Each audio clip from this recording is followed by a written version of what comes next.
Back with me, Basil Smikle, Democratic strategist and former executive director of the New York State Democratic Party. Stuart Stevens, senior advisor for the Lincoln Project.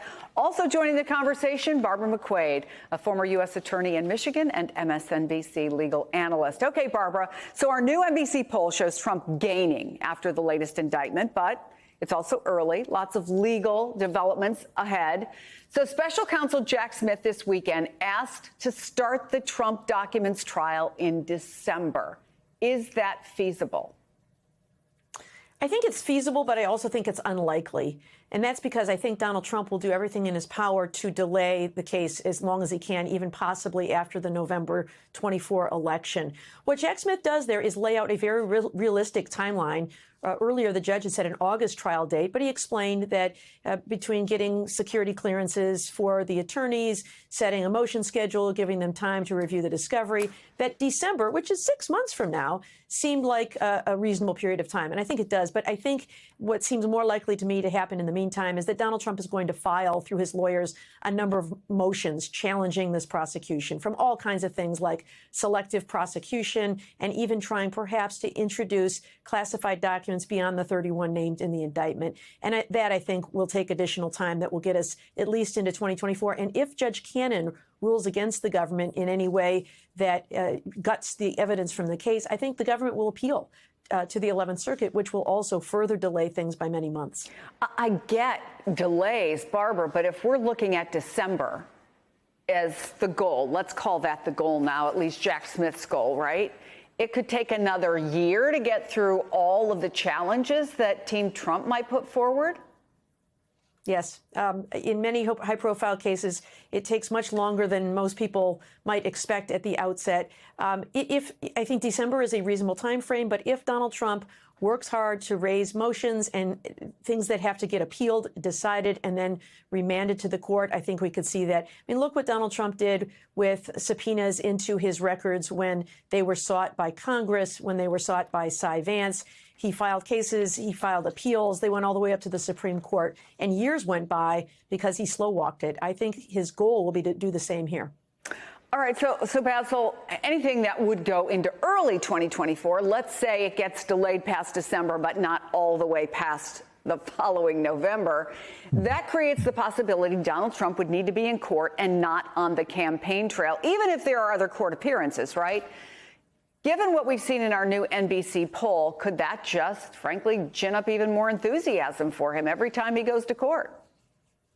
Yeah, I like to key on that term that was just given, slow walk, because from Donald Trump's perspective, there's some value to that, right? Every time he goes to court, every time something happens to him, it gives him an opportunity to be performative, right? It gives him an opportunity to be on a platform and say, look at what they're doing to me. And, Owen, what I was saying a bit earlier, if you listen to his language, it's kind of the language of religious fervor, right? I'm there with you. I will be your retribution, I think was the word he used some months ago. It makes a difference to him to portray himself as a martyr. His supporters love that. They continue to dig their heels in and support him throughout all of these indictments and these legal issues. So as long as he can continue to make that case and use that platform, it will continue to energize his supporters. Now, mind you, it'll give a lot of his opponents in the GOP primary some heartache because they're going to have to find a way to get in the middle of that, which is going to be really difficult. But I think this is the battle that he wants, to be able to push him to the nomination. Yeah, because Stuart, and you sort of alluded to this earlier, but let's go back to 2016.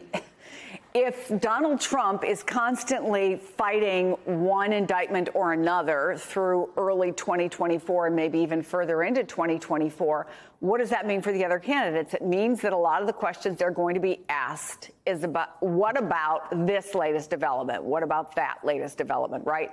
How do they even get a message out there that's not about Donald Trump and his legal problems? Yeah, and let's don't forget that their party has made a requirement that if you're going to be in a debate, you have to agree to support the nominee. So they're going to be on stage in a debate running against somebody who's indicted, who they can't be on the stage unless they say, I'm willing to vote for a president or candidate who could be indicted, who might be convicted. And that just completely limits the ability you have to attack this person. If you say he's unqualified to be president of the United States for a number of reasons, including the fact that he has, we're getting up to 80, 90 indictments, but you're still going to support him. And it just shows the terrible sort of moral failure of the Republican Party to ever take a stance against Donald Trump.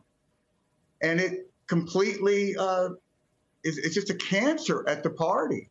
And I don't think the party is going to recover from it in this election. I think they could win, but it's still going to be right there, this sort of moral hollowness of being willing to support somebody who could be a convicted felon.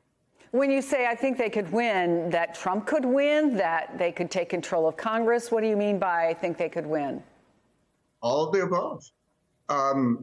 I think that we're in a process here where there's really one party that represents democracy, and that's the Democratic Party. And that's coming from somebody that spent 30 years pointing out flaws in the Democratic Party. And the other is an autocratic movement. The Republican Party is not a normal, traditional American political party now. What is its philosophy? What's the policy here? There is no policy except defeat Democrats. And when you look at how democracy slide into autocracy, they don't happen with tanks. They happen at the ballot box and in the ability to imagine an autocracy emerging from a democracy is one of the greatest reasons autocracies do emerge. And I think it's really important that we be out here and talking about the fact that this is what they want. And their goal is to become more of an autocratic government. So they look at Viktor Orban. They look at America becoming a minority-majority country, and that terrifies them. And they can't stop that. And so that's the battle that we're in. And it's difficult to talk about without sounding alarmist, but it's like a pandemic. Whatever you say at the beginning is going to prove to be inadequate at the end. Basil, I was talking to a Democrat when I was in D.C. a couple of weeks ago who said that all of this makes him very nervous, that, in fact, he thinks too many Democrats are relying on abortion and Trump's indictments to get Joe Biden over the finish line in spite of his underwater poll ratings, concerns about his age, his mental acuity.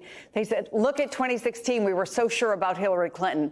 Look at 2020. We weren't expecting it necessarily to be so close. And here we are again. Do you think Democrats are underestimating what it means if Donald Trump is indeed the nominee, even under indictment? I don't think they underestimate it because, sorry. No, Basil. Sorry. Go ahead, Basil. Yeah. No, I don't think they underestimate it because we've had 4 years of Donald Trump, so we know what that means. We've had, we know, for example, for those that weren't paying particular attention to the ability and the role that presidents play in appointing judges to the bench, we're very clear about that now. So for 4 years, the country has had this extraordinary civics lesson that they may never, I wish they had gotten in K-12 education, but they may never have gotten otherwise. And so I've been saying that regardless of how you feel about Joe Biden, whether you feel that there's energy on the left through his presidency or not, what would be hard to do is impugn his presidency based on any of those factors, age, mental acuity, whatever you want to throw at it. The fact of the matter is he has gotten things done as president. And if whatever it is that motivates you to the polls, whether it's reproductive rights, whether it's a concern about banning books, whether it's a concern, frankly, about voter suppression, which is still an issue that's alive and well in our country. Whatever it takes, get to the polls. I think that really should be the message. Barbara McQuade, Basil Smikle, Stuart Stevens. What a great panel to end my 2 hours. Thank you all for being here on this Sunday. Much appreciated. That is going to do it.